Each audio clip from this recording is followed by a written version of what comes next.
आए हुए सभी गणमान्य व्यक्तियों, बुजुर्गों, नौजवान साथियों, हमें विदित है कि 11 तारीख को जब हमारी बेटी एक बच्चों के स्कूल में, छोटे बच्चों के स्कूल में पढ़ाने के लिए सिंघानी गांव में जाती थी, तो वो 11 तारीख को उन बच्चों को पढ़ाने के बाद अपनी आगे की पढ़ाई के लिए एक फॉर्म भरने जाती है।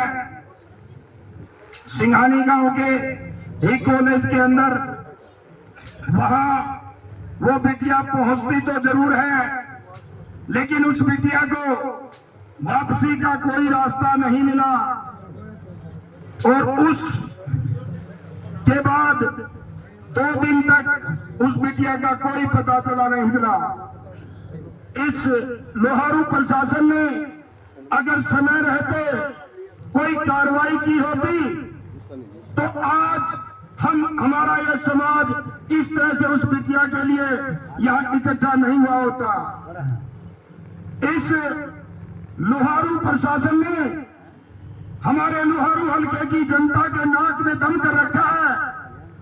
चाहे किसी नशे के खिलाफ कोई मुहिम हो, जब से यह SHO तब से मैं आपको बता दूं, इतना करप्ट SHO आज तक कोई नहीं आया है।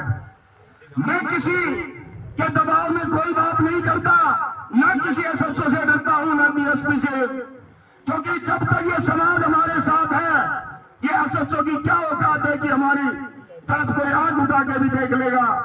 और आज हम जो यहाँ जिस मकसद से इकट्ठे हुए हैं, चाहे कोई भी एक दूसरे से कोई भी द्वेष भावना हो, किसी की कोई भी द्वेष भावना हो, लेकिन ये संजय की बेटी ना होकर हमारे पूरे समाज की, पूरे लोहारू हल्के की, एक ढाणी लक्ष्मण की नहीं, बिहावा की नहीं, लोहारू हल्के की नहीं, ये पूरे प्रदेश की बेटी है।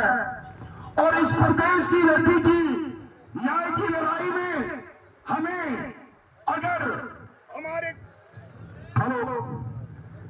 हमें अगर अपना पसीना नहीं, खून भी बहाना बढ़ जाएगा, तो भाई मैं तो सबसे आगे हूं। चाहे मेरी इन्होंने तो निर्दयता से बेटी की खेती काटी थी, भाई सबसे पहले बेटी मेरी काट ली और सबसे आगे पाऊंगा। क्या सारी जनता बेटी को न्याय दिलाने के लिए हाथ खड़े करके कि किस सब लोग साथ हैं? तो भाइयों, इस संघर्ष की लड़ाई में हमें पीछे नहीं हटना है और ना ही कोई उपद्रव करना है। अगर इस कमेटी ने कोई भी फैसला,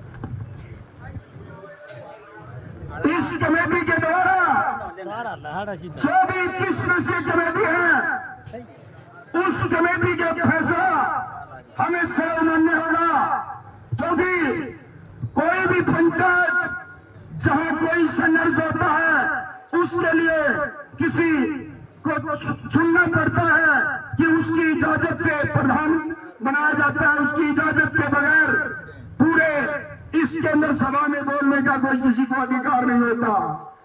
और भाइयों, एक और निवेदन है, कुछ भाई यहाँ भाई ड्रिंक करके और करके या कोई गलत असामाजिक बात ना करे, क्योंकि पंचायत की गरिमा को रखते हुए सभी मिलकर संघर्ष करेंगे और जो भी हमारी मदद होगी इस कमेटी की वो पूरी करेंगे। लेकिन मैं आपको वह बात छोड़ दी थी, जब इन्होंने अगर उस समय रहते वो काम कर ही किया होता तो बिटिया आज हमारे बीच होती।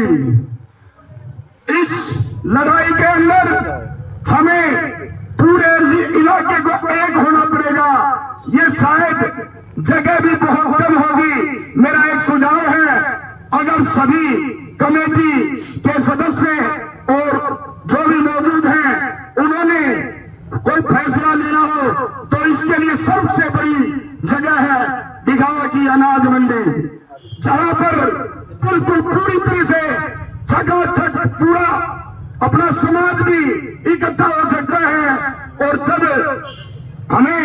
रोड जाम वगैरह कोई करना पड़ेगा तो हम रोड पे भी आ जाएंगे, लेकिन सबसे ज्यादा हमें यहाँ इकट्ठा होने के लिए अच्छी जगह की जरूरत होती है। तो इससे ज्यादा कुछ नहीं, मैं सभी वक्ताओं का, ज्यादा से ज्यादा वक्ता है, यहाँ कोई भाषण देने का कोई वो नहीं है। जय हिंद, जय भारत।